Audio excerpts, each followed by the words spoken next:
Bienvenue dans le royaume intérieur, je suis votre hôte Julie Deka. Aujourd'hui, je suis très émerveillée de me retourner une fois de plus vers Herr Fisch pour vous présenter la suite de la conférence Vivre dans la quatrième dimension qu'il avait donnée en 1971 et c'est la deuxième leçon intitulée Je suis l'esprit. Traduction et narration par Julie Deka. Je suis l'esprit. Pour ceux d'entre vous qui aiment suivre la Bible très attentivement, je vais vous donner les références maintenant afin que nous puissions nous en passer plus tard. Nous allons parcourir les passages suivants. Jean 5, 26, Jean 1, 9 à 13, Matthieu 23, 9, Jean 3, 6, 10, 30, Genèse 1, 27, Actes 2, 24, Jean 17, 3, Jean 8, 51, Jean 14, 12, Jean 5, 19 et 20 et Jean 3, 3. Luc 17, 21, Jean 8, 32 et Marc 1, 15. Et si vous en avez manqué, ils seront disponibles après le cours pour que vous puissiez les recopier si vous le souhaitez. La liste semble longue et elle est sans doute, mais il s'agit d'extraits qui complètent la continuité de l'objectif essentiel au message d'aujourd'hui. Comme c'est la période de Noël, nous avons pensé que ce serait une bonne idée d'avoir un petit paquet de Noël que nous pourrions déballer aujourd'hui et dans lequel se trouverait peut-être le cadeau le plus inestimable de tous. Nous savons que Pierre, en réponse à Jésus, a dit « Tu es le Christ ».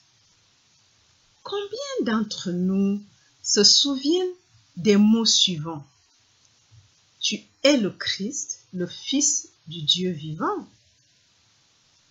Et il y a un message dans le Fils du Dieu vivant qui contient le cadeau de Noël que nous allons dévoiler. Le Fils du Dieu vivant est ce que vous et moi devons réaliser que nous sommes. Et dans la mesure où nous ne parvenons pas à cette réalisation, notre expérience montrera l'absence de la grâce du Dieu vivant, de sorte que partout où vous trouverez une forme de limitation dans votre vie, que ce soit physiquement, mentalement, émotionnellement, financièrement ou socialement, ces limitations seront le résultat du fait que vous n'êtes pas parvenu à comprendre que je suis le Fils du Dieu vivant. Le montreur de chemin a dit « Je suis la vérité ». Et il a dit beaucoup de choses étonnantes, dont l'une était « Quiconque croit en moi, même s'il meurt, vivra ». C'est une déclaration très étrange, car si une personne morte vivra parce qu'elle croit au Fils du Dieu vivant, alors pour vaincre la mort, il faut vaincre tout ce qui conduit à la mort. Et en vainquant la mort, nous avons automatiquement vaincu toutes les formes de maladies connues de l'homme. En croyant en moi, le Fils du Dieu vivant, ceci a été interprété comme signifiant que si vous croyez en Jésus, vous vainquez la mort. Et nous voyons tous les jours des gens mourir qui croient en Jésus. Nous constatons donc que le Fils du Dieu vivant n'est pas du tout Jésus. Tu es le Christ, le Fils du Dieu vivant. C'est là que se trouve la distinction que chacun de nous doit trouver dans sa propre expérience. Dans notre progression à travers la Bible, nous voulons voir l'évolution d'une idée qui a échappé à l'attention de l'humanité et également l'évolution d'une idée qui a même échappé à ceux d'entre nous qui ont sérieusement consacré leur temps et leur effort à la recherche des significations derrière le ministère du Christ Jésus sur la terre. Nous voulons savoir comment moi, consciente d'être le Fils du Dieu vivant, je peux vaincre la mort en toutes les choses qui conduisent à la mort et même aller au-delà, car il a dit, vous ferez de plus grandes choses encore. On se demande alors ce qui pourrait être plus grand que de vaincre la mort. Lorsque vous avez réalisé la possibilité de vaincre la mort, vous commencez à voir que ce n'est que le début de la vie et que les choses les plus importantes viennent après le dépassement de la mort. Ce ne sont pas des choses plus grandes avant d'avoir surmonté l'illusion de la mort. Ce sont des choses plus grandes après que la mort ait cessé d'avoir un sens pour vous et ces choses plus grandes que vous ferez, encore une fois, doivent être faites si vous croyez en moi. Ainsi, croire en moi signifie que si vous ne savez pas ce que moi représente, vous ne pouvez pas croire en moi. Vous ne pouvez pas demander à mon nom. Et si vous croyez que moi signifie Jésus, alors vous faites partie des millions de personnes qui ont été trompées, car le but même du ministère était de révéler l'identité cachée de Jésus en tant que Christ, le Fils vivant de Dieu, le Fils du Dieu vivant. Mais cela aussi doit avoir une signification plus profonde. Il nous donne de nombreux indices. Dans les Actes, on nous dit que la mort n'a pas pu le retenir. Il n'a pas pu être retenu par la mort. Quel genre d'homme était-ce pour ne pas être retenu par la mort? Et il nous donne son propre indice lorsqu'il dit « N'appelez personne votre Père sur terre, car votre Père est une personne, une chair et un sang. Ce n'est donc pas votre Père. Il y a un Père qui est dans les cieux. Et ce Père qui est dans les cieux n'est pas un Dieu personnalisé, un être suprême. Ce Père qui est votre Père est esprit. » Il poursuit en disant que votre Père est esprit et que mon Père est esprit et que moi et ce Père sommes un. Je ne suis pas né de Joseph. Je ne suis pas né de Marie. Je suis né de l'Esprit et l'Esprit étant mon Père et votre Père, vous êtes nés de l'Esprit.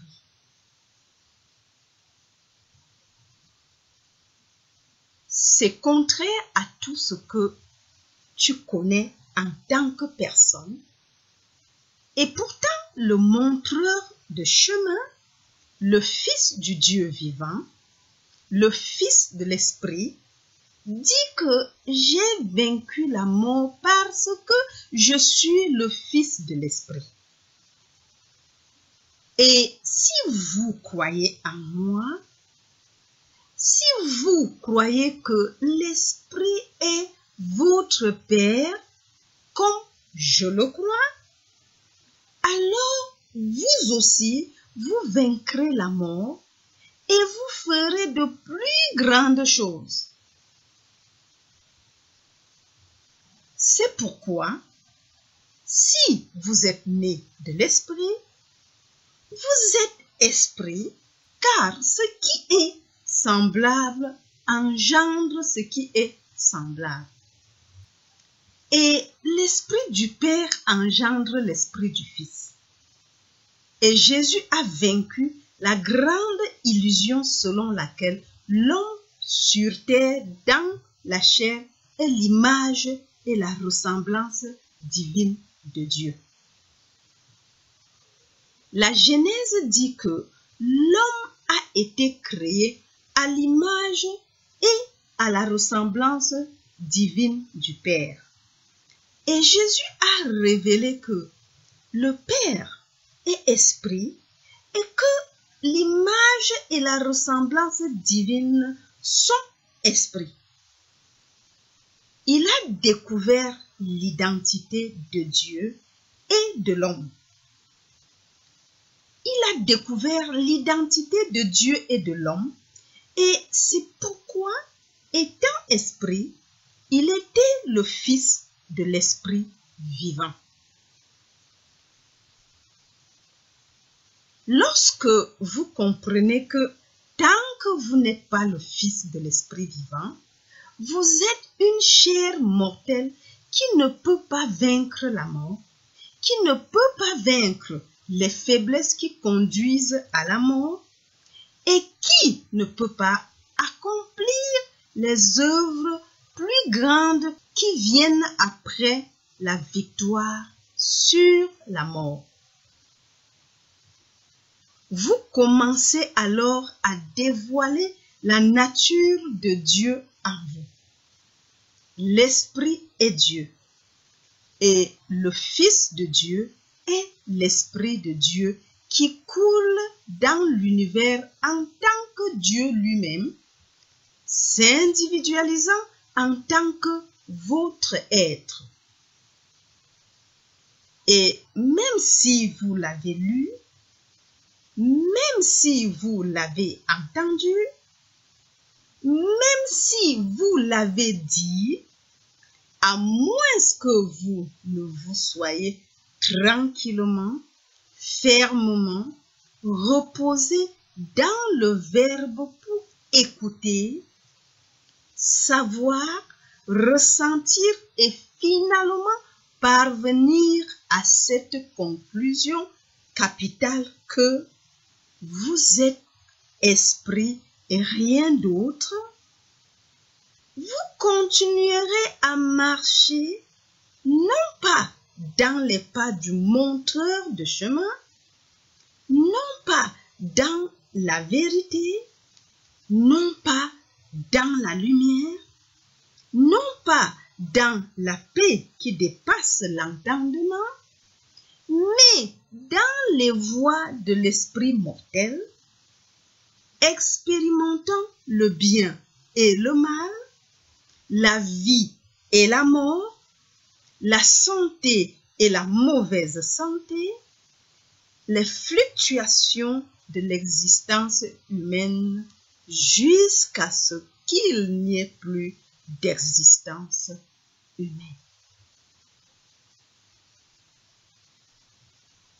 L'identité en tant qu'esprit est le début de l'aventure dans l'esprit. Et si vous ne vous confrontez pas à cela, vous continuerez à chercher l'extérieur en pensant que ce que vous allez trouver vous amènera quelque part dans un endroit appelé le paradis sur terre. Et vous découvrirez que toutes les directions que vous prendrez ne vous mèneront qu'à des impasses. Je suis esprit est la révélation de Moïse lorsqu'il a dit « Je suis ce que je suis ». Je suis cet esprit, et de Jésus lorsqu'il a dit « Moi et le Père, moi et l'Esprit, nous ne faisons qu'un ». Et son secret, le secret qui lui a permis de vaincre la mort, c'est justement cela. La conscience que je suis esprit et ensuite la fidélité à cette connaissance. Vous ne pouvez pas être fidèle à votre identité spirituelle si vous ne l'avez pas établie comme votre identité. Beaucoup d'entre nous qui ont atteint certains sommets de conscience ont découvert qu'en dépit de cet accomplissement exalté, nous retombons de temps à autre dans une conscience humaine et nous marchons alors dans un monde sur lequel nous n'avons aucune emprise. Pourtant, ce manque de domination n'est que l'absence de prise de conscience que je ne suis pas un homme mortel.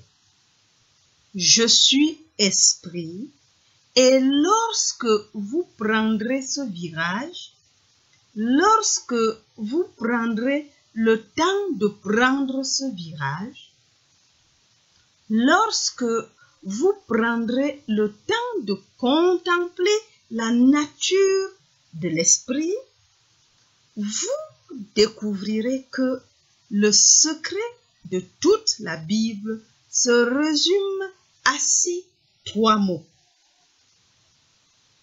Il n'y a aucun endroit dans la Bible, aucun endroit dans le Nouveau Testament, indépendamment de ce que vous voyez ou entendez comme action, acte, parole ou pensée de Jésus, qui ne vous disent pas « Je suis esprit ».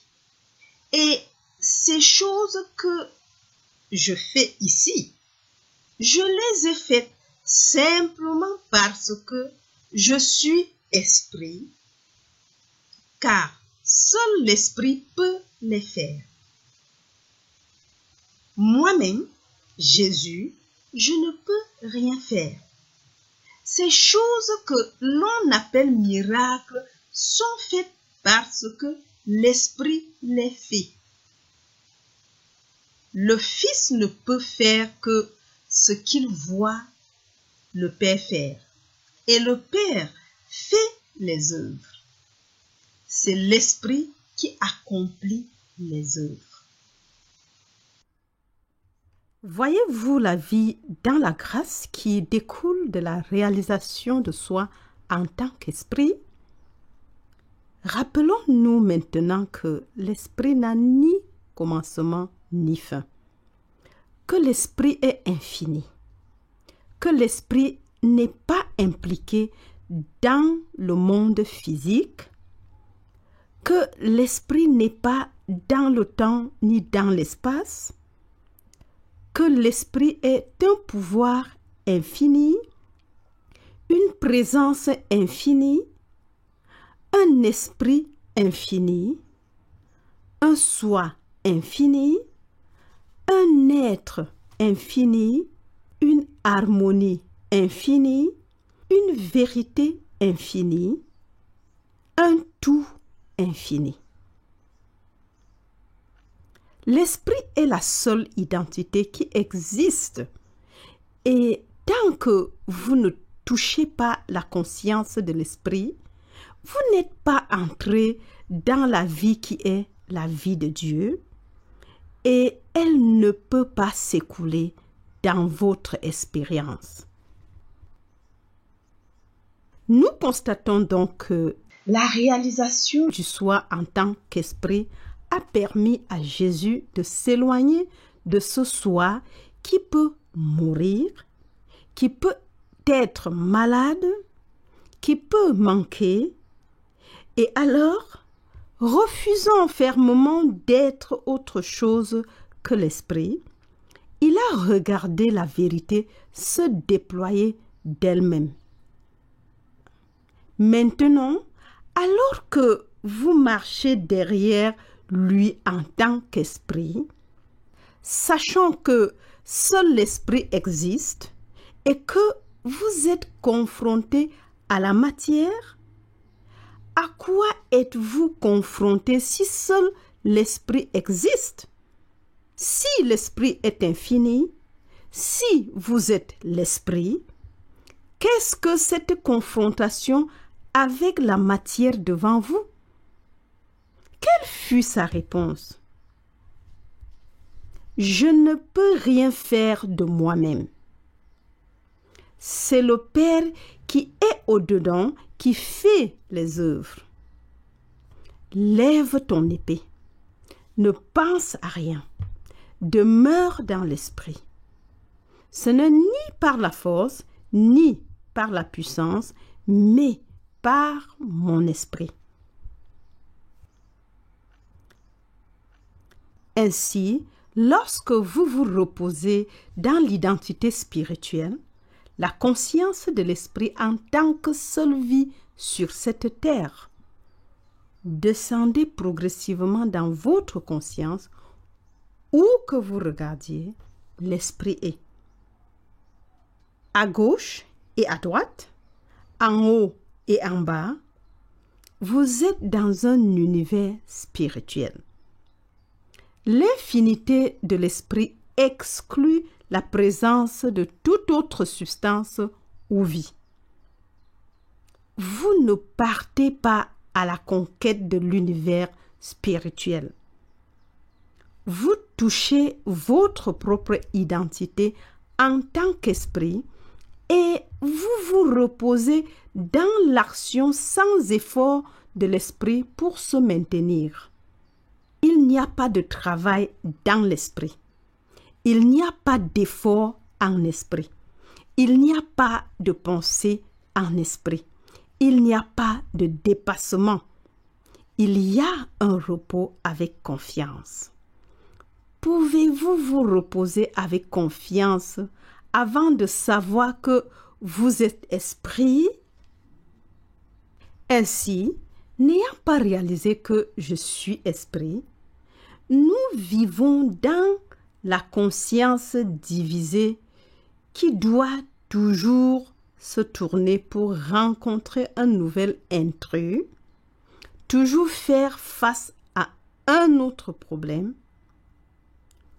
toujours chercher à trouver un endroit où elle peut être en paix, mais sans jamais le trouver.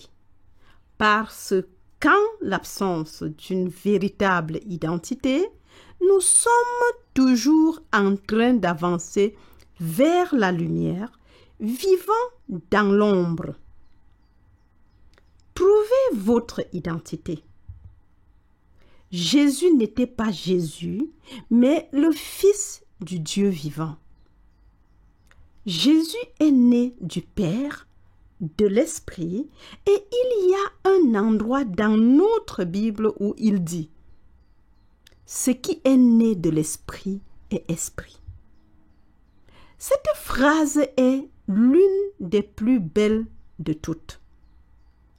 N'appelez personne votre Père, car l'Esprit est votre Père.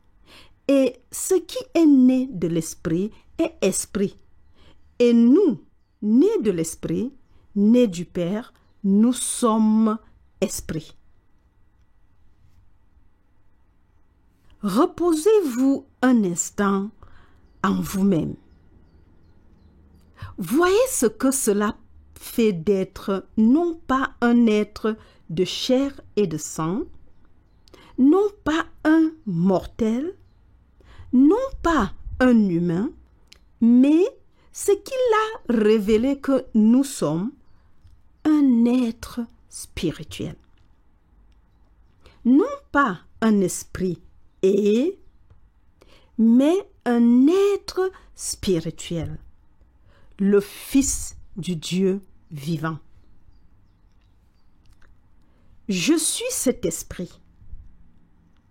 Lorsque cela se mettra en place dans votre conscience, vous sentirez un tournant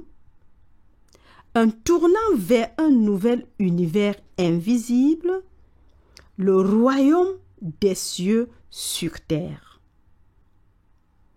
Et vous réaliserez que la mission du Christ sur terre est de vous élever de la croyance en une existence limitée, finie et temporaire, de bien et de mal, à l'acceptation de la présence d'une vie parfaite et illimitée dans et en tant qu'esprit sous la loi de Dieu, la loi de l'esprit, et que tout ceci est une transformation dans laquelle votre conscience abandonne maintenant sa croyance en un moi physique et infini, suis le montreur de chemin, crois en moi, demande en mon nom, esprit. Cela vous ouvre l'acceptation du fait que, parce que vous êtes esprit, parce que l'esprit est votre Père, moi et le Père ne sommes jamais séparés, jamais éloignés l'un de l'autre. Il n'y a pas d'endroit dans l'univers où se trouve l'esprit qui ne soit pas relié à mon esprit.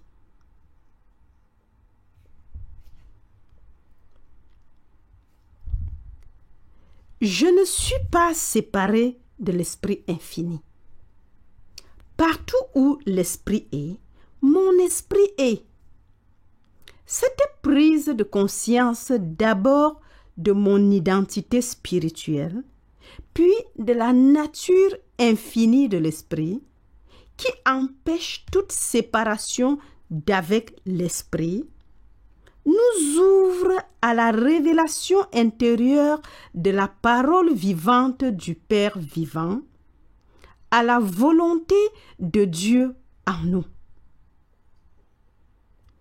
Tant que cela n'est pas accompli, nous sommes le prodigue, nous sommes le mortel destiné à vivre non pas dans la vérité, non pas dans la réalité, non pas dans la paix, non pas dans l'amour, mais dans l'ombre d'une fausse identité.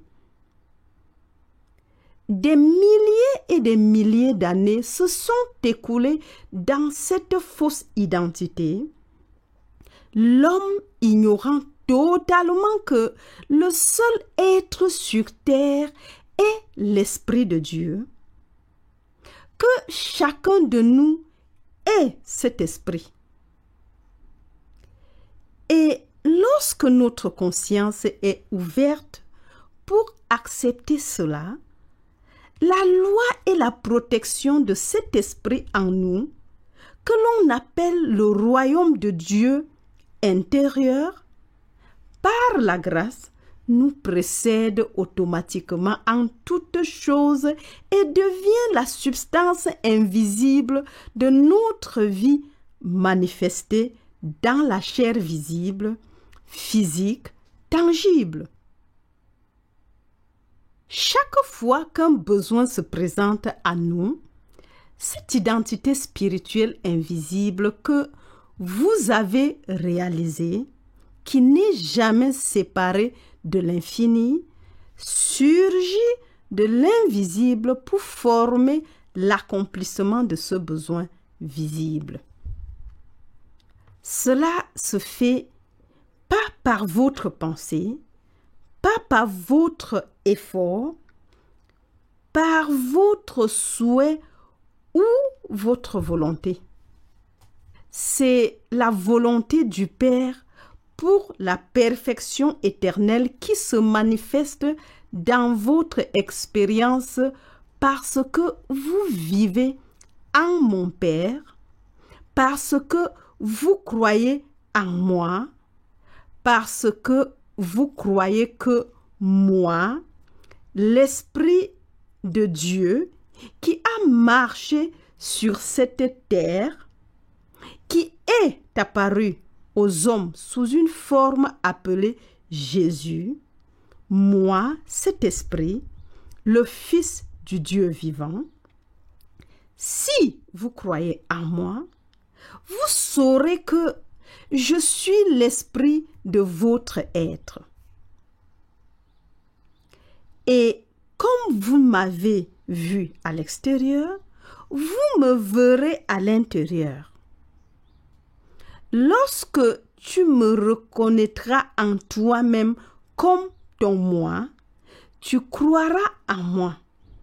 Tu connaîtras Dieu correctement. Tu connaîtras l'Esprit.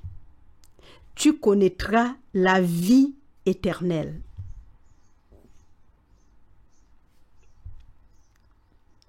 Se connaître en tant qu'Esprit de Dieu, c'est vaincre la mort, la maladie, le manque, la limitation ou tout ce dont la chair morale est héritière.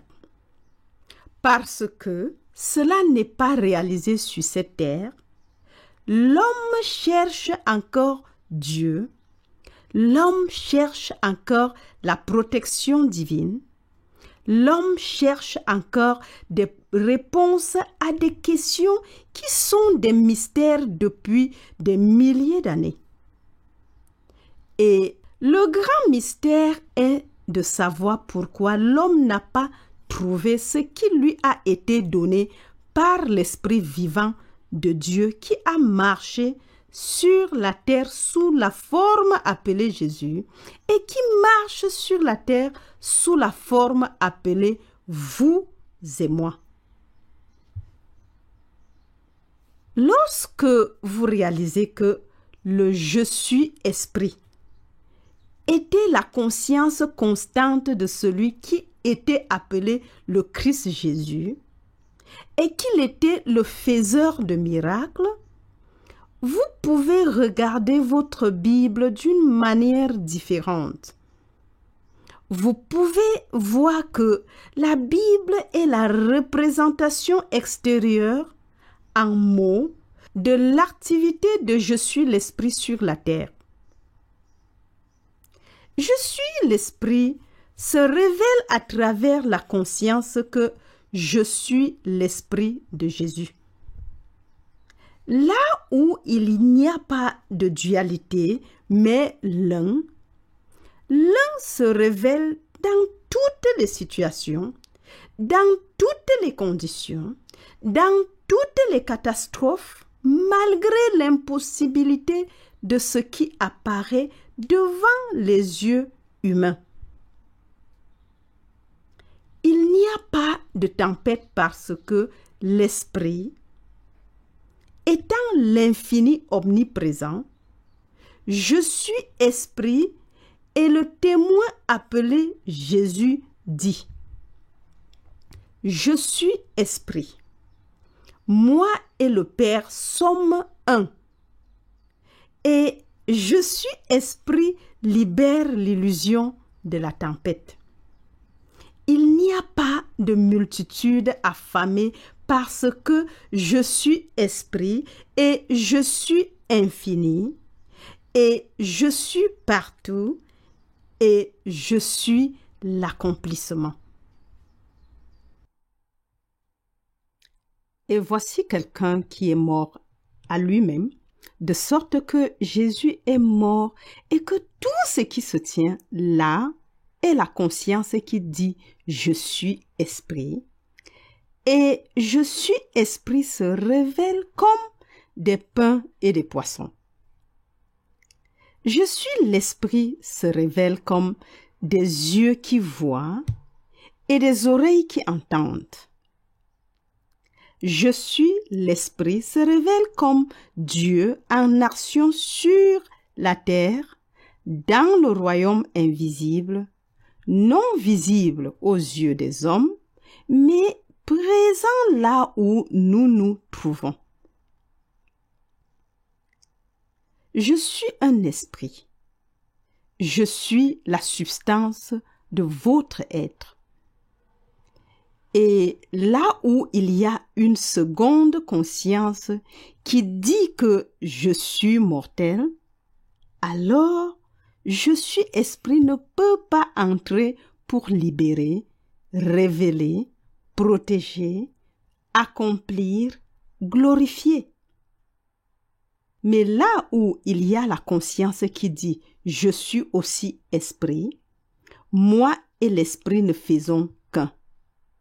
Alors, le je suis esprit se révèle alors comme la substance, la loi et l'activité de cet individu et accomplit les mêmes œuvres dans et à travers cet individu comme cela fut le cas partout où le je suis esprit avait été reconnu par n'importe quel être éclairé.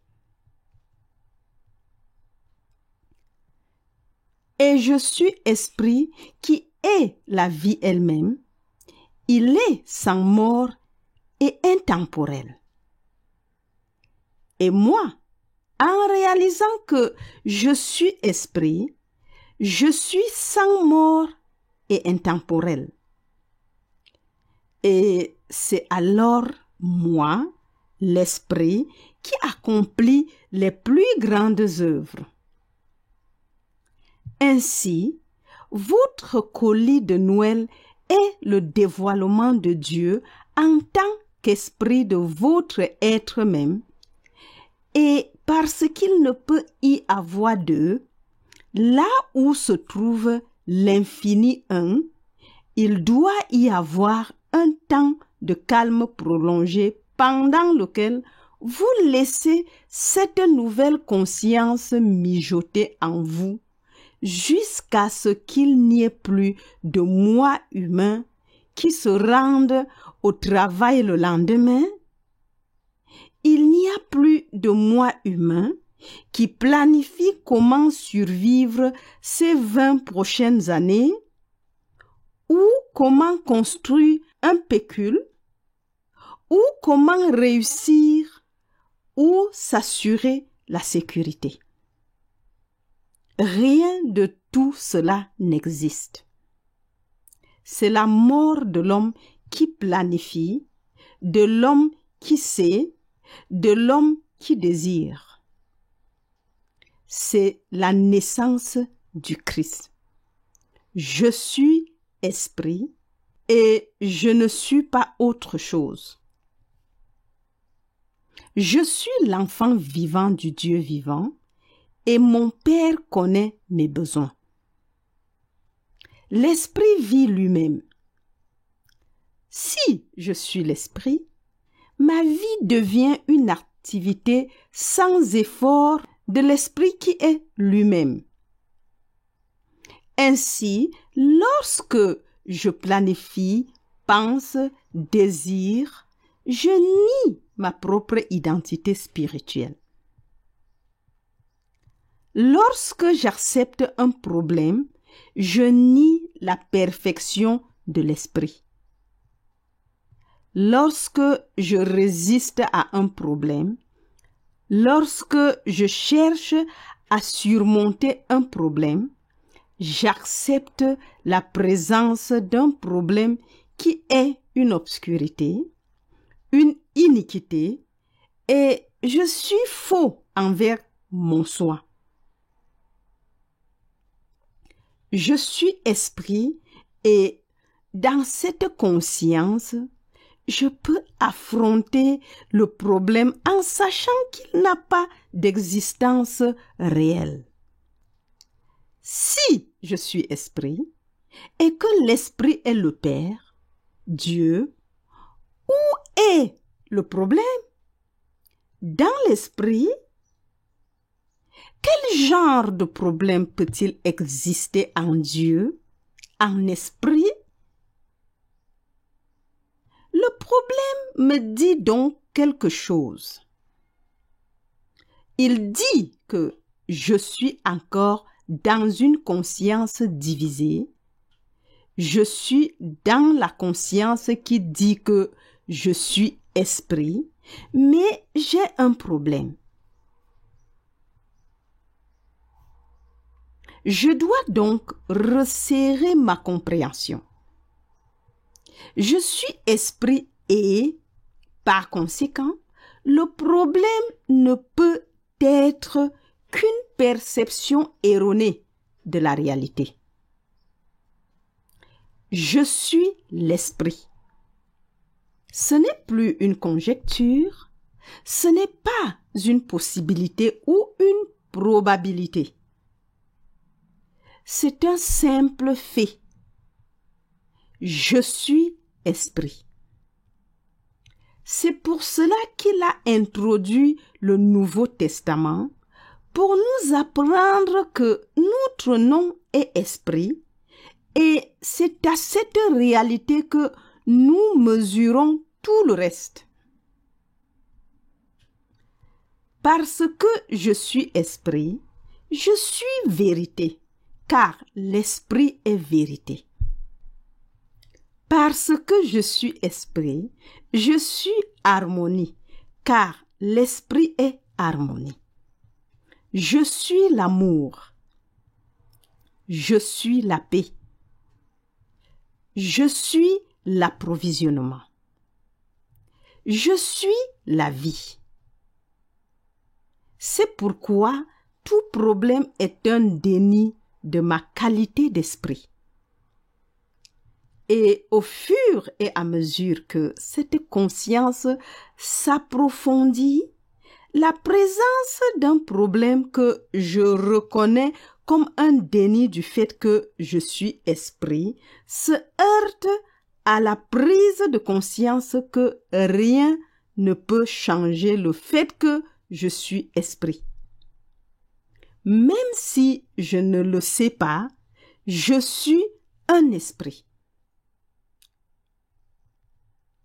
Ce que je suis, je le serai toujours, c'est l'esprit, éternel et actuel, et par conséquent, parce qu'il n'y a pas d'obscurité dans l'esprit, ce qui m'apparaît comme un problème n'a pas de vie.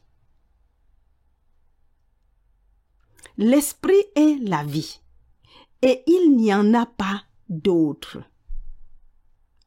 L'esprit est existence, et il n'y en a pas d'autre. L'esprit est la réalité, et il n'y en a pas d'autre. l'esprit est perfection et toute imperfection que j'accepte est un déni de mon moi spirituel. C'est en reniant mon moi spirituel que je meurs. C'est la mort lente que tout mortel subit en reniant son moi spirituel à chaque instant. Mais moi, l'esprit, je suis la résurrection.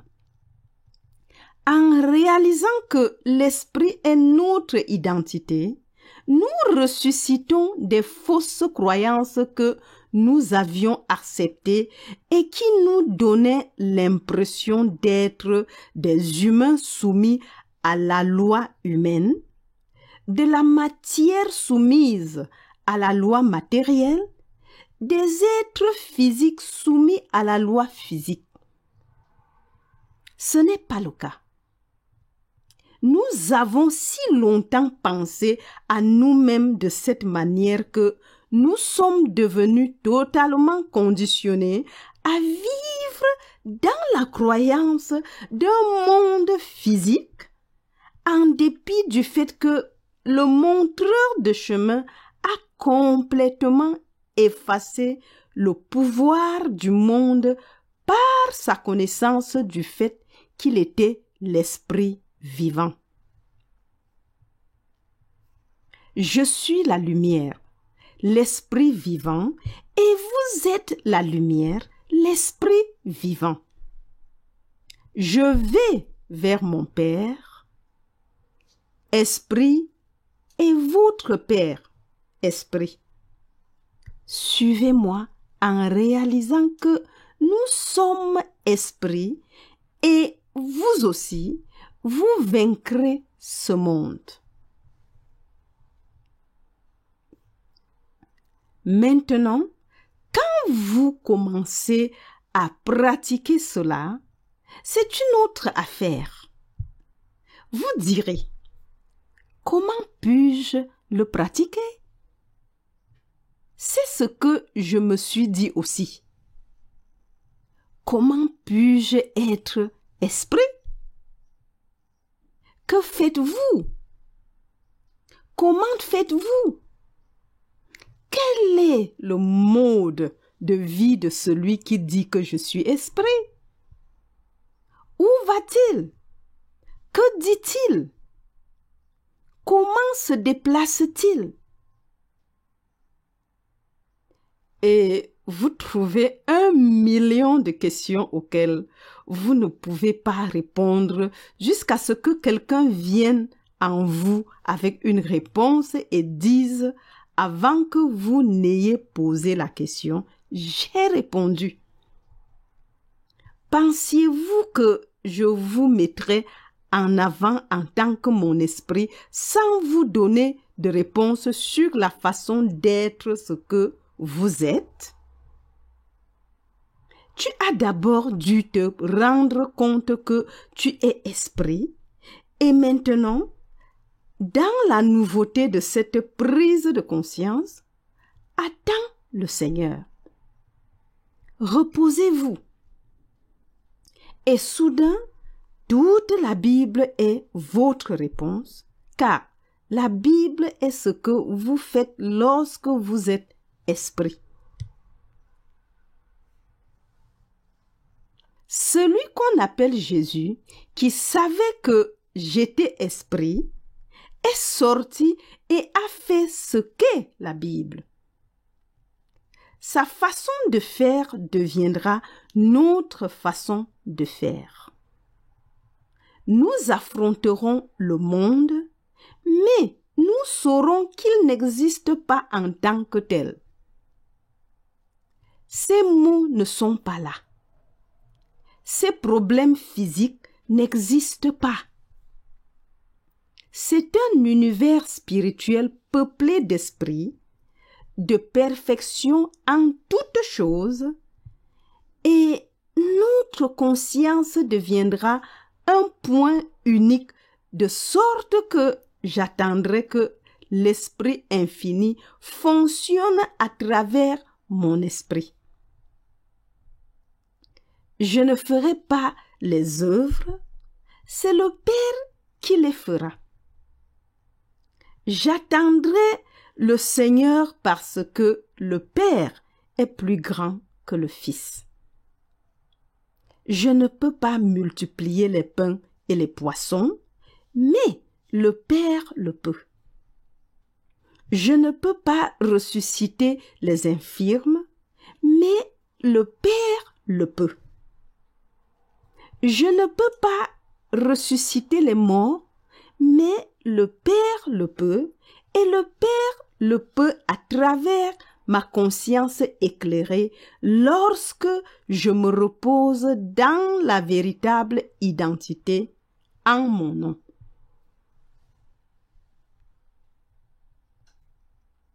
C'est votre point de départ, puis vous commencez à communier avec votre esprit. Vous lui posez des questions. Vous attendez des réponses et il vous enseigne, il vous nourrit, il vous soutient, il vous conduit et vous guide. Il vous montre comment vivre en tant qu'être spirituel et tout ce que vous faites en tant qu'être spirituel est invisible aux yeux de l'homme.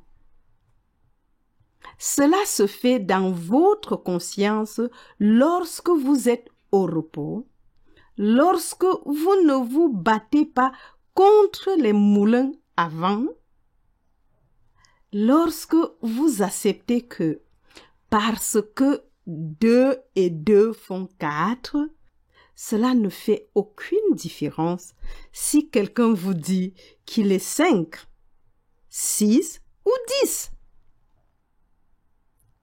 Ce qui est la vérité reste la vérité et parce que vous êtes esprit, cela ne fait aucune différence si le monde vous lance une brique parce qu'une brique ne peut pas toucher l'esprit.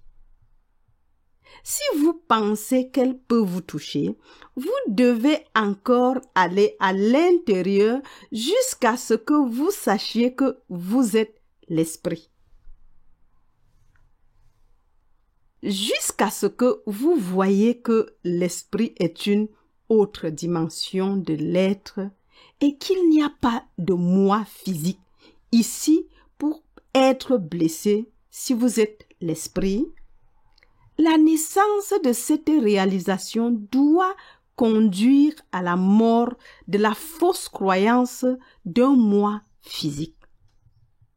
Voyez-vous que vous ne pouvez pas soutenir un être physique et un être spirituel. Vous ne pouvez pas servir à la fois Dieu et Mammon. Vous ne pouvez pas vivre dans 2 maisons. Vous ne pouvez pas monter 2 chameaux à la fois. Vous ne pouvez pas être esprit et matière. Vous devez traverser et laisser mourir la fausse conscience, la laisser mourir consciemment. C'est notre fidélité à « Je suis esprit » qui est le sens du salut. Maintenant, regardez à nouveau la femme adultère. Elle est venue devant « Je suis l'esprit », pas devant Jésus, et « Je suis l'esprit » l'a regardé et a fait quelques remarques dans le sable pour montrer que ce ne sont que des images dans la pensée. Cette femme ici, juste une image dans l'esprit, son nom est « Je suis esprit ». Mais elle ne le sait pas. Je ne la condamne donc pas. Moi, l'esprit, je ne condamne pas l'esprit. Sortez et ne péchez plus. Ne pensez plus que vous êtes de chair et de sang. Sache que tu es esprit. c'était son seul péché.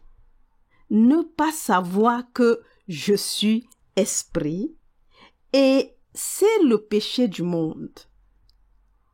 C'est le péché de chaque individu.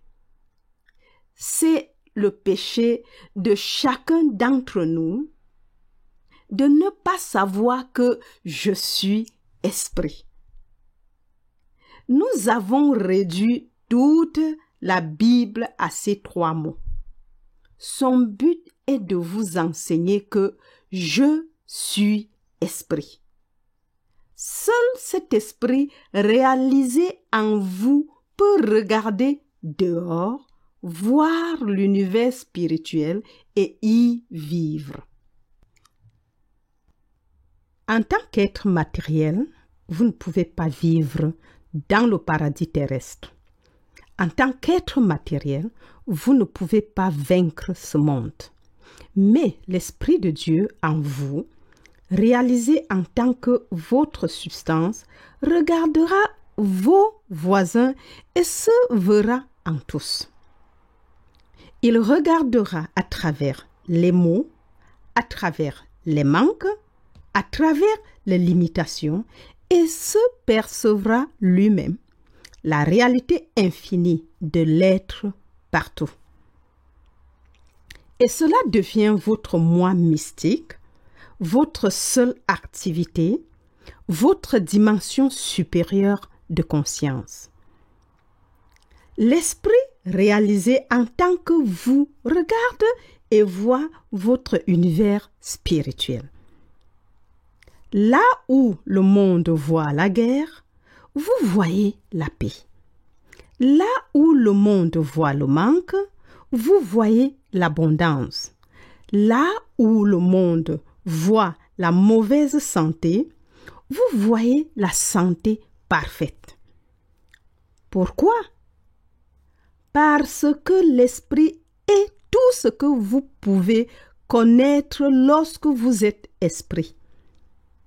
Je ne sais pas combien de milliers d'années il a fallu pour arriver au point où nous commençons à nous transformer, mais voici ce point, et cette transformation se produit avant que la mort physique n'arrive.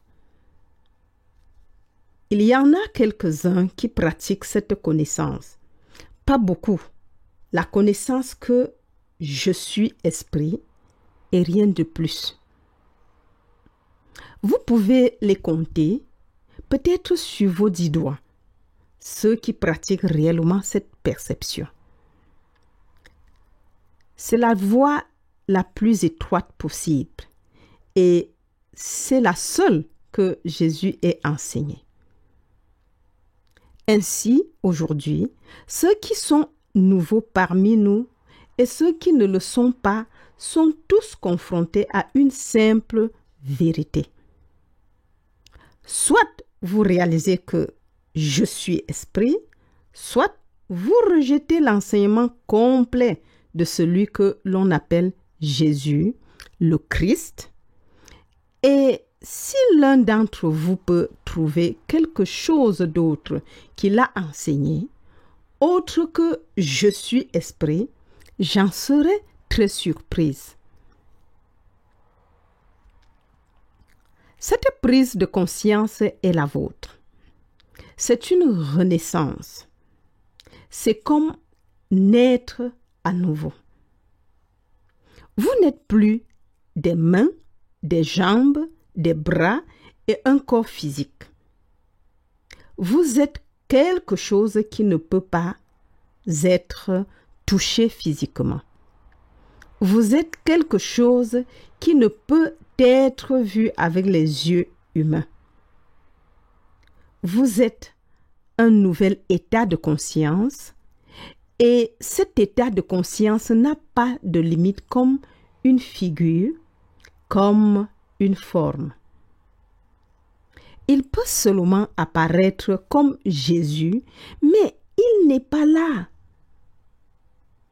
Vous vous êtes transfiguré, vous vous êtes retrouvé en tant que substance spirituelle sans corporalité. Vous n'êtes en aucun lieu ni en aucun temps, mais vous êtes présent et tout ce qui est présent, c'est votre présence. Vous cessez d'être une personne et vous prenez conscience que l'esprit est un univers. Je suis un univers, pas une personne. Je suis l'esprit. L'esprit n'est pas limité ou confiné. L'esprit est lui-même et il est infini. Il n'est pas seulement le suprême. Il est tout ce qui est et c'est pourquoi Dieu n'est pas un être suprême, mais l'unique. L'Esprit et le Père se révèlent unis. Chacun d'entre nous prend alors conscience qu'il est ce un, qu'il est le cohéritier de ce un. Et maintenant, vous êtes une conscience et non une forme marchant sur la terre qui pourrait être écrasée par une automobile ou envahie par un virus. Vous êtes la conscience invisible de l'univers, un avec l'univers en vertu du fait que vous êtes un avec l'Esprit de Dieu qui est votre être. Et c'est là qu'intervient la toute-puissance. La puissance de l'Esprit infini se déplace à travers chacun d'entre nous qui devenons cohéritiers en Christ, accomplissant son œuvre parfaite à tout moment, maintenant son être parfait que nous sommes. Intellectuellement, nous pouvons tous comprendre cela. Intellectuellement, nous pouvons savoir que même si nous n'en comprenons pas la plénitude, nous pouvons y travailler pour la comprendre. Mais Jésus a fait plus que le comprendre intellectuellement. Il est devenu cela. Il a abandonné la croyance en ses propres pouvoirs, son propre esprit, sa propre intelligence. Et cela ne se fait pas par le biais de citations, de sorte que même la Bible elle-même n'est qu'un moyen de vous élever plus haut dans la vraie Bible. La vraie Bible n'est pas un livre relié en cuir avec des paragraphes et des chapitres. La vraie Bible est le Christ vivant de l'être est la Bible vivante. Et tant que vous n'êtes pas devenu la Bible vivante, cette Bible n'a pas accompli en vous le travail requis. Je suis le Fils du Dieu vivant, et lorsque vous devenez la Bible vivante, l'Esprit vivant qui se déplace à travers vous et tous ceux qui font partie de votre foyer spirituel est la loi de l'harmonie en toutes choses. Il devrait être clair qu'il n'y a rien dans tout cela qui dépasse nos capacités parce que nous n'avons pas d'autres capacités que celles de l'Esprit lui-même. Et si vous restez vigilant en éliminant tout ce qui, dans votre conscience humaine, nie la plénitude de votre être spirituel, vous découvrirez que vous êtes rentré chez vous, que vous avez fait un pas bien plus grand que la plupart des religions sur la surface de la terre. Vous êtes en train de réaliser que le un signifie que je dois être cet un. Sinon, il y en aurait deux. Et tout ce que je fais, qui n'est pas la qualité et la nature de ce un, doit être une fausseté que je dois crucifier. J'apprends à vivre comme le un dans le un, activée uniquement par le 1, en regardant toutes les formes de discorde avec la connaissance qu'elles ne sont pas de ce 1 et sont par conséquent illusoires, impuissantes, inexistantes, n'exigeant rien de ma part pour les supprimer ou les améliorer. C'est cela la fidélité à votre identité spirituelle et c'est le Messie. Emportez ces 3 mots avec vous. Je suis esprit. Et en dehors de l'esprit, il n'y en a pas d'autre. Et en demeurant avec eux, vous sentirez naître le vrai soi. Vous comprendrez que c'est le message de la Bible. Tous les passages que je vous ai donnés précédemment dans cette petite liste sont un modèle de vérité, montrant que Jésus a parcouru le chemin de la réalisation spirituelle, libérant l'humanité de son identité, laissant l'Esprit se révéler en tant qu'être omniprésent sur terre. Partout où des formes apparaissaient, l'Esprit était réellement présent et il a ensuite dit que si vous pouviez laisser cette réalisation devenir la vôtre, cette puissance de l'Esprit que j'ai révélée sur terre fonctionnerait à travers vous. Soit vous croyez en lui, soit vous n'y croyez pas. Et croire en lui, ce n'est pas personnaliser Jésus, mais ne rien personnaliser en réalisant que la voix qui a parlé à travers Jésus était le Christ qui a dit « Je suis au milieu de vous. Viens à moi et je te donnerai le repos. »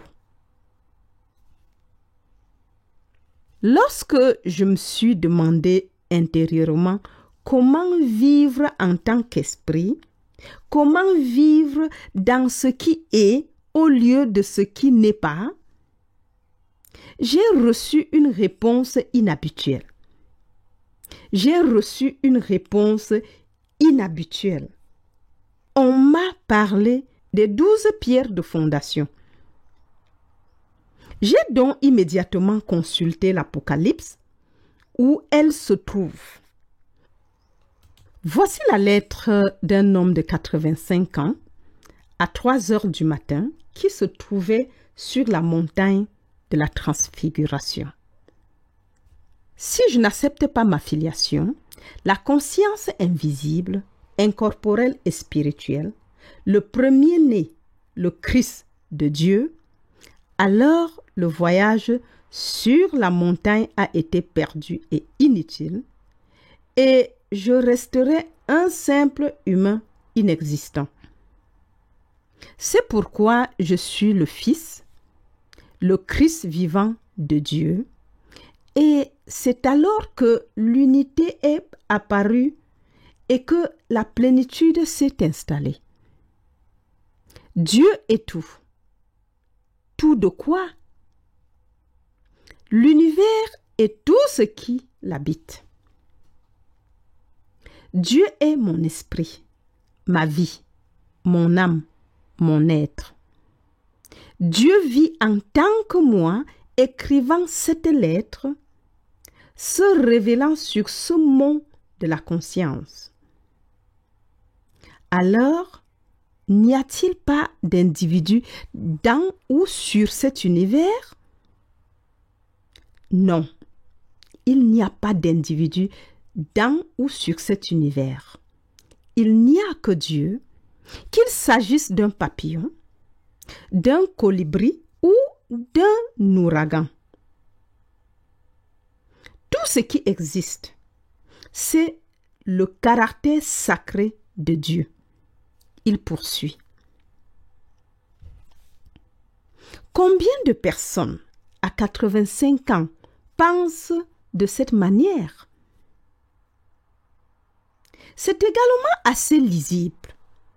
Je peux le lire très facilement et il termine en disant: la vision de loin est bonne. Je pense qu'il voit mieux que moi. La vision de loin est correcte. Cet homme a eu 85 ans il y a 3 mois. Vous l'avez peut-être vu dans cette classe et il y a quelques mois et il est en paix, mais il est plus qu'en paix. Il n'a pas peur. Il ne vit pas comme la plupart des gens de son âge dans une sorte de semi-retraite, fuyant les choses. Il vit probablement dans une plus grande nouveauté que beaucoup de gens que nous connaissons parce qu'il a attrapé l'esprit vivant. Les 12 pierres sont l'esprit vivant. Nous avons appris qu'elles sont assez semblables aux béatitudes lorsque Jésus révèle que « Béni soit l'artisan de paix, le cœur pur, celui qui a faim et soif de justice ». Nous constatons qu'il nous donne vraiment ce qui deviendra plus tard les 12 pierres, mais il y a un modèle dans les 12 pierres que nous devons examiner. En parlant d'eux, nous sommes dans la Nouvelle Jérusalem, dans la nouvelle ville, la nouvelle conscience, et ces 12 pierres se révèlent être les qualités de la conscience du Christ en action. Lorsque vous êtes dans la conscience du Christ, ces qualités sont les vôtres. Et lorsque ces qualités sont les vôtres, vous êtes dans la conscience du Christ. Bien que cela ne soit pas dit ici, le tout premier commandement, avant que ces 12 pierres puissent former la fondation de votre conscience, vous devez avoir accepté votre soi spirituel comme votre seul soi. Les fondations de la muraille de la ville étaient garnies de toutes sortes de pierres précieuses. La première fondation était en jaspe, le second, le saphir. Il poursuit en nommant les 12 pierres. Commençons par le jaspe. Les pierres sont utilisées parce que la lumière passe à travers elles et vous devez donc être comme les pierres en laissant la lumière passer à travers vous. La lumière ne vient qu'à travers la lumière. Vous devez donc accepter d'être la lumière avant que ces fondations puissent être construites. Je suis donc l'Esprit de Dieu et maintenant la première fondation peut avoir lieu et c'est ce qu'on appelle la pierre de jasper et vous verrez qu'elle signifie le cœur pur. Cela signifie que vous vous êtes ouvert à la volonté de Dieu. Vous avez accepté d'être une transparence pour cette volonté et pour cette volonté seule, pas votre volonté, pas la volonté de votre mère, pas la volonté de votre père, pas la volonté de votre mari, pas la volonté de votre femme, la volonté de personne d'autre que la volonté du Père en vous. Et c'est la pierre de jasper, le premier fondement de la vie spirituelle que de m'accepter comme étant l'esprit et seulement la volonté de l'esprit en moi. La volonté du royaume de Dieu en moi est la seule volonté à laquelle je peux prêter attention, et c'est là le premier fondement. Et lorsque cette volonté est acceptée, vous arrivez à la deuxième fondation qui est une pierre, et cette pierre est le saphir. Le saphir représente la sagesse qui commence à couler à travers vous en tant que révélation vivante. Maintenant que vous acceptez la volonté, vous avez ouvert votre âme à l'esprit qui est en vous, et grâce à cela, la révélation vivante s'écoule à travers vous sous forme de sagesse. Et cette pierre de saphir est le deuxième fondement de la vérité vivante, de la droiture. La volonté qui s'exprime en vous en tant que révélation divine est votre deuxième pierre de fondement dans la vie spirituelle. Les trésors du royaume s'écoulent dans votre conscience depuis l'invisible et vous voyez qu'il ne s'agit pas de la deuxième pierre. Je pense que nous arrivons maintenant à la chalcédoine qui est la pierre de l'amour. En vous, l'amour construit une fondation alors qu'auparavant, il pouvait s'agir d'un amour personnel et égoïste.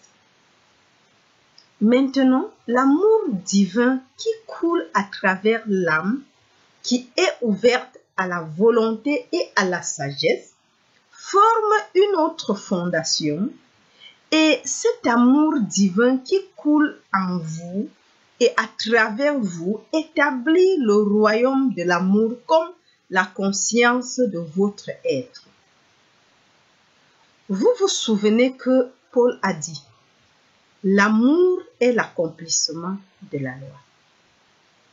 Ce fondement de l'amour divin en vous rend donc possible la pierre suivante, la pierre d'émeraude, qui est la quatrième dimension.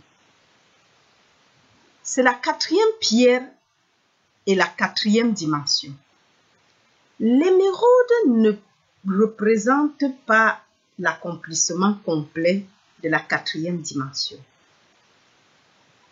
C'est le début d'un rappel de la quatrième dimension et dans ce rappel, à mesure que des aperçus de la quatrième dimension font partie de votre mémoire, votre foi s'approfondit et se renforce et de là naît une confiance dans la perfection invisible de l'esprit.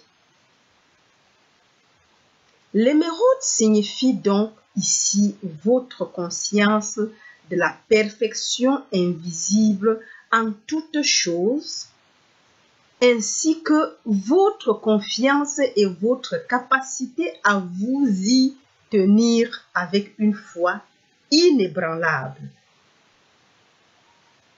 Vous avez commencé par vous ouvrir à la volonté intérieure, libérant le moi humain, la volonté humaine, recevant la sagesse, puis l'amour, et maintenant la foi est cristallisée, la confiance que l'esprit étant présent et tout, la perfection est présente. Et en même temps, vous voyez que vous ne réagissez pas aux apparences du mal. Tels sont vos fondements. Maintenant le sardonyx et ensuite le sardius. Avec cette foi nouvellement trouvée, la pierre du sardonyx représente votre capacité à racheter les apparences et à percevoir à travers elle la réalité qui est là. Vous voyez que c'est le Père qui est à l'intérieur qui fait vraiment le travail. Vous êtes un instrument pour le divin et quelles que soient les formes qui se présentent à votre attention, quelles que soient les distorsions qui apparaissent, ce nouveau niveau de conscience appelé dans ce cas sardonyx n'est qu'un autre stade de votre conscience christique en développement qui vous permet maintenant de regarder à travers les apparences. Votre travail est maintenant plus facile qu'il ne l'était et s'approfondit dans la pierre de sardoine et c'est la réalisation de la gloire infinie tout autour de vous. Vous avez transcendé les apparences. Vous êtes dans la 6e pierre de la réalisation. Vous savez que vous marchez dans le ciel invisible sur la terre. Dans cette conscience, la 7e pierre est le début de la manifestation de votre nouvelle conscience dans le visible.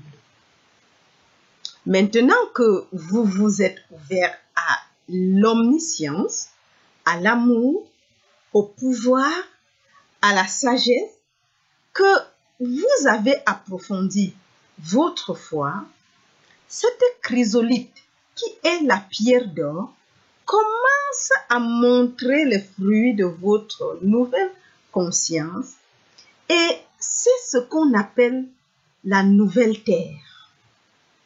Cela vient de l'apparence d'une pierre qui est une sorte de verre pomme et c'est la nouvelle terre qui se manifeste à travers la nouvelle conscience. La transformation devient visible. Le Verbe se manifeste sous la forme de la chair de l'expérience. Vous commencez à ressentir les fruits de votre travail sous la forme de la santé, de la prospérité, d'un sentiment de paix, d'un sentiment de vie qui progresse et s'accomplit. L'esprit intérieur se manifeste dans la 7e pierre.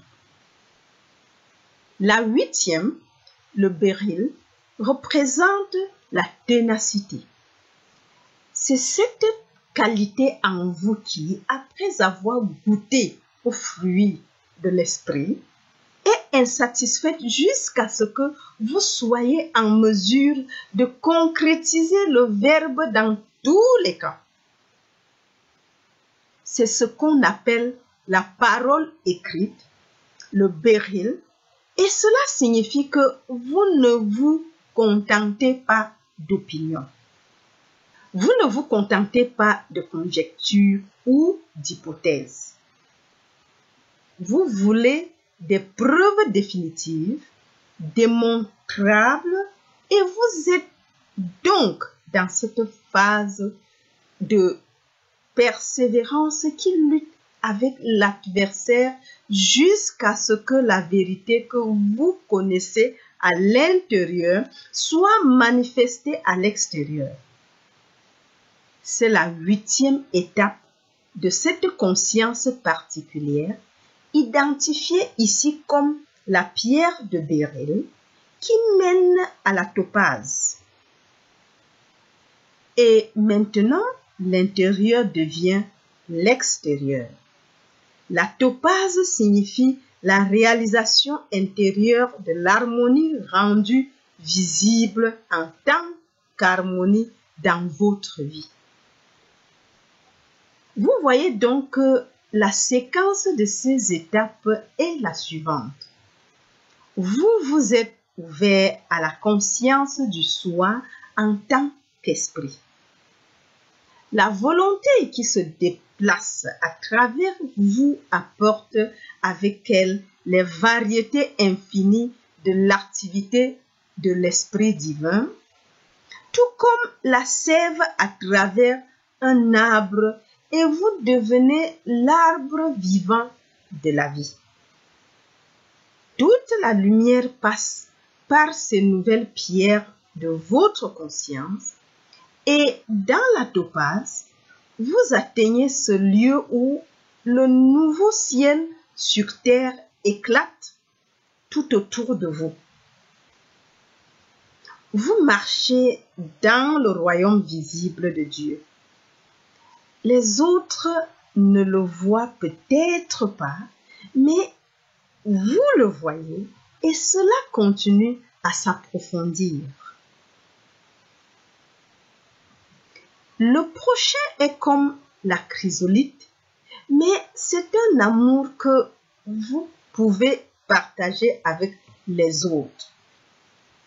Vous pouvez maintenant bénir le monde qui vous entoure. Cet amour qui a coulé à travers vous est l'amour de votre prochain, et c'est cet amour invisible qui devient visible lorsque vous bénissez vos voisins et que vous les élevez spirituellement. Voici la pierre de chrysopa. Tu bénis maintenant ceux qui t'entourent, car la lumière de ton être rayonne. Nous arrivons ensuite à cette pierre que l'on appelle non pas jacinthe, mais jacinthe. Et tu découvriras que l'une est une fleur et l'autre une pierre, mais qu'elles sont sœurs. Elles proviennent du même dérivé, la jacinthe et la hyacinthe. Et c'est là que le sang rouge de l'esprit est votre conscience spirituelle, le vin, le rubis. Tout ce que vous êtes maintenant est une conscience spirituelle vivante. Et cela vous amène au 12e stade d'améthyste, qui est la paix qui dépasse l'entendement. Tous les stades de conscience se sont fondus en un seul, le stade de l'améthyste, où la paix qui dépasse l'entendement, le violet profond. Et maintenant, vous êtes dans le lieu secret du Très-Haut, et ce lieu secret du Très-Haut, c'est la connaissance que je suis le Fils du Dieu vivant. Je suis l'Esprit et il n'y en a pas d'autre à côté de moi. Je suis la vie. Je suis la vérité. Je suis la loi. Ces 12 pierres représentent la progression de chacun d'entre nous, de l'humanité à la conscience spirituelle, à cette capacité de se reposer dans la paix de l'être, car la peur est désormais impossible. Maintenant, la mort est impossible. Les problèmes sont impossibles. Ce ne sont que des apparences qui sont dissipées par la lumière de votre propre être sans effort. Si vous revenez au pain et au poisson, vous vous souviendrez que lorsque les pains et les poissons ont été multipliés et que tout le monde a été nourri, il y avait 12 paniers pleins et maintenant vous pouvez voir pour la première fois la signification de ces 12 paniers pleins. Les 12 corbeilles représentent la conscience spirituelle, la conscience du Christ qui a rendu possible la multiplication de quelques pains et poissons. Et 12 signifie 12 000 ou 12 millions ou 12 milliards. 12 signifie infini.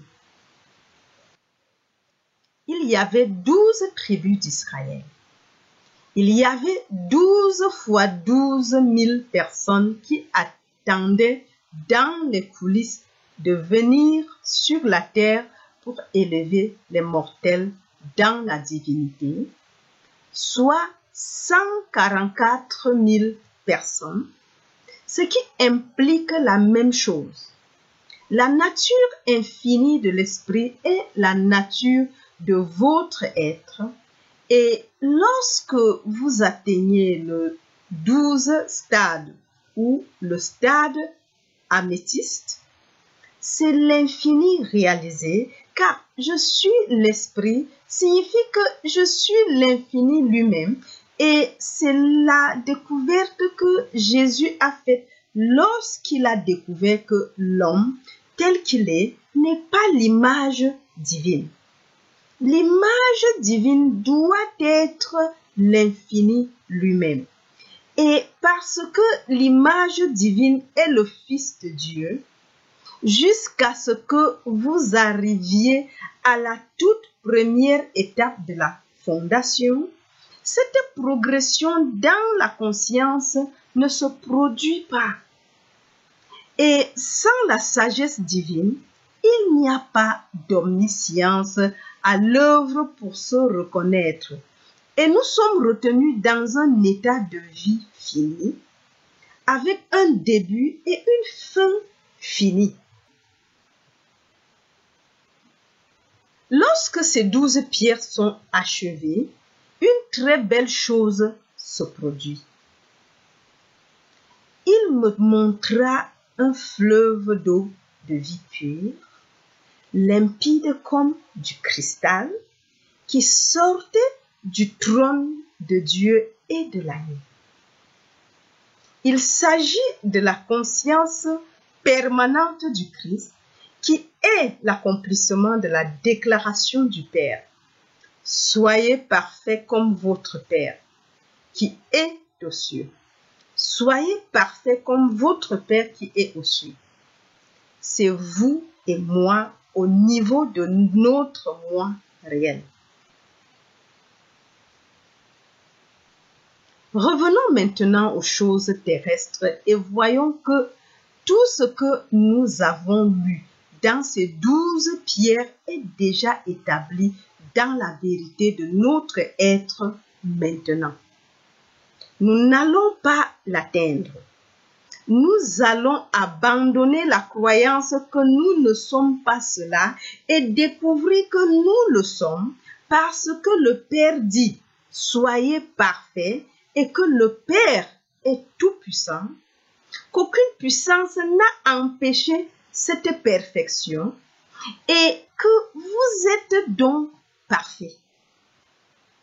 Toutes ces pierres sont déjà la conscience établie de votre soi et à mesure que vous laissez tomber le faux moi, la réalité de votre soi s'exprime sans l'entrave d'une seconde conscience qui est finie, dense, incapable de percevoir et de comprendre ce qui est plus rapide que son propre niveau de vibration.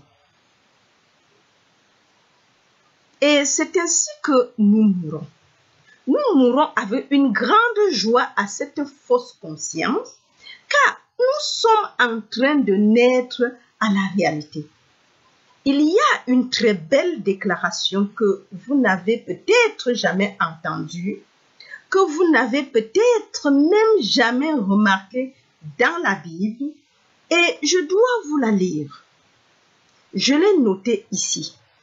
Il s'agit de Jean 5, 26, et je ne crois pas qu'il ait jamais été expliqué, mais il est tombé en place grâce à ceci. Comme le Père a la vie en lui-même, il a donné au Fils d'avoir la vie en lui-même. Au début, cela n'a aucun sens. Comme le Père a la vie en lui-même, il a donné au Fils d'avoir la vie en lui-même. Et si vous vous attardez sur cela, cela vous dit que nous sommes auto-existants et cela traduit signifie que votre vie est auto-existante et ne dépend pas de la vie de votre mère ou de votre père, que vous êtes la vie elle-même et que votre moi spirituel n'est pas issu d'une mère et d'un père. Et bien sûr, nous savons maintenant que c'est ce que Jésus enseignait, qu'il n'a pas été laborieusement construit dans le ventre de sa mère. Il était une vie auto-existante et la forme qu'il apparaissait était l'illusion mal perçue par la conscience finie. Nous sommes tous cette vie auto-existante que le Père a léguée au Fils. Cela signifie que nous avons toujours été cette vie. Nous avons toujours été conscients du Christ et le verre sombre qui est maintenant enlevé est le faux conditionnement de l'humanité au fil des ans, au fil des siècles, qui nous a séparés dans notre croyance de notre propre soi divisé. Ces trois mots nous permettent de revenir en arrière. Vous vous souvenez que la semaine dernière, nous avons travaillé sur « Il n'y a pas d'endroit où Dieu n'est pas ». Une femme m'a dit « Ça marche vraiment ». Les gens diront des choses avec lesquelles je ne suis pas d'accord et les gens diront ceci et les gens feront cela et je continuerai à me dire « Il n'y a pas d'endroit où Dieu n'est pas ». Et puis, il y a d'autres personnes qui ont découvert que dans leur conscience humaine normale, elles peuvent contempler une situation tout à fait insupportable et en ressentir la réalité, alors qu'auparavant, elles pouvaient avoir une déclaration du genre « L'endroit où je me tiens est une terre sainte ». Qu'en est-il de l'endroit où se trouve le problème? Et maintenant, ils ont une déclaration différente qui est la même chose. Il n'y a pas d'endroit où Dieu n'est pas. Et maintenant, vous ne pouvez pas vous y soustraire. Là où se trouve le problème, il n'y a pas d'endroit où Dieu n'est pas. Donc, juste là, Dieu est. Et si Dieu est là, vous savez que le problème n'est vraiment pas là. Qu'en est-il de l'ambulance qui se trouve ici? Mais il n'y a pas d'endroit où Dieu n'est pas. Et Dieu doit être là où il semble y avoir besoin d'une ambulance. Mais où est le témoin pour savoir qu'il n'y a pas d'endroit où Dieu n'est pas? Et ici, dans ma poitrine, le médecin dit qu'il s'agit d'une tumeur maligne. Mais il n'y a pas d'endroit où Dieu n'est pas. Qui a raison?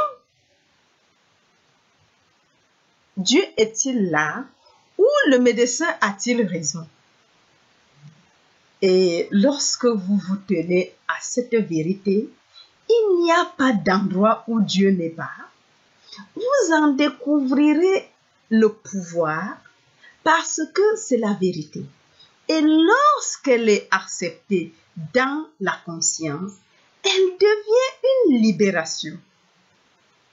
Vous pouvez regarder n'importe quelle situation, n'importe quel problème et réaliser qu'il n'y a pas d'endroit où Dieu n'est pas et que Dieu et la malignité ne coexistent pas.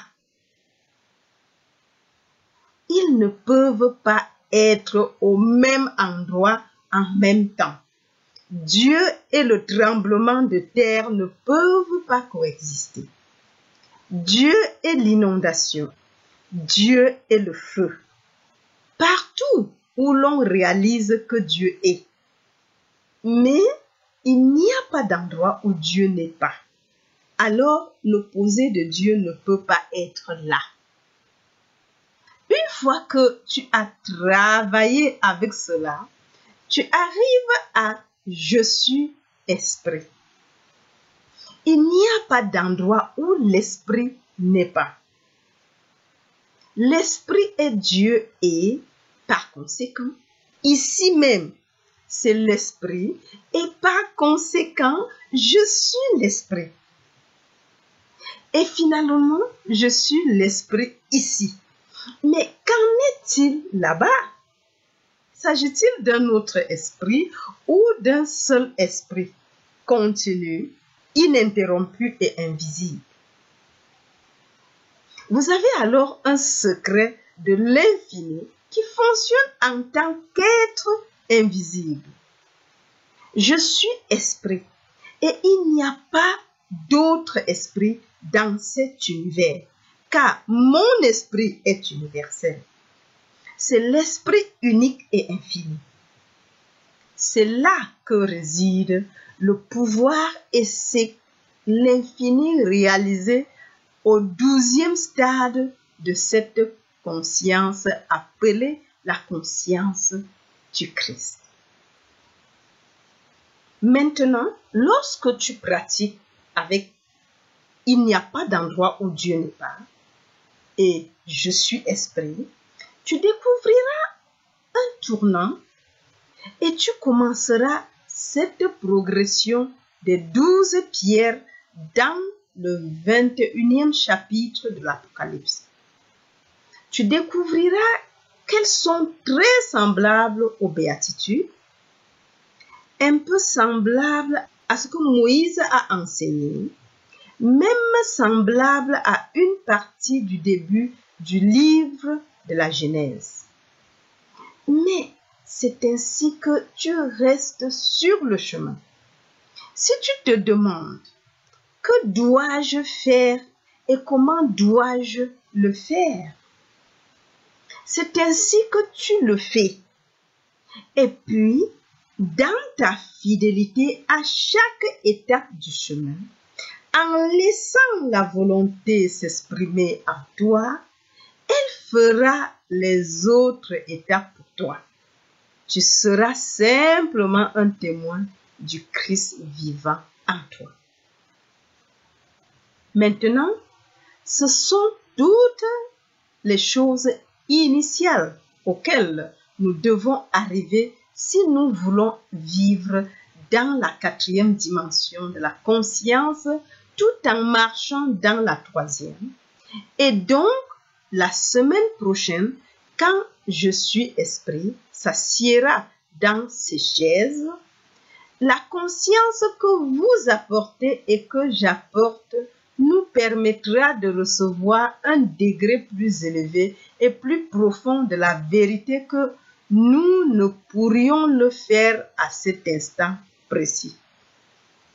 Il s'agira toujours d'un processus d'approfondissement rendu possible par notre fidélité à la volonté du Père en nous.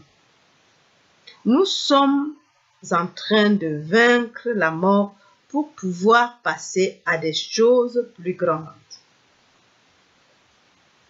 Peut-être n'avons-nous pas encore enlevé le ruban du paquet, mais c'est le début de notre cadeau de Noël de l'Esprit. Et je suis sûre qu'au moment de Noël, notre paquet sera ouvert et révélé. Je vous remercie tous d'être venus aujourd'hui et j'espère vous revoir bientôt. Waouh, quelle belle leçon. Et je dois avouer que ces leçons de la 4e dimension de Karfitch me transforment de jour en jour. Et je dis, on doit les pratiquer. Comme l'avant-dernier paragraphe, en fait, quand tu vois quelque chose, peu importe ce que tu peux observer, il n'y a pas d'endroit où Dieu n'est pas. Et Dieu est esprit. Ça veut dire qu'il n'y a que l'esprit.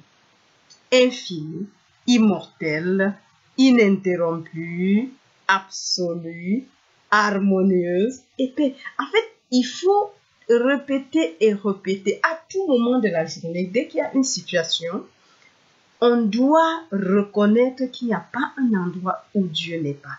Toujours et toujours. Et ensuite, reconnaître que si je suis esprit et que Dieu est esprit, donc il n'y a pas d'endroit où l'esprit n'est pas. Ça veut dire en réalité que vous n'existez plus. Moi, c'est la pratique que je fais de ces messages et ça marche à tous les coups. Ça nous accorde une paix infinie. Alors, mes amours, je vous aime très, très, très fort. Nous sommes à la fin de cette 2e classe et en attendant, je vous embrasse très, très, très fort.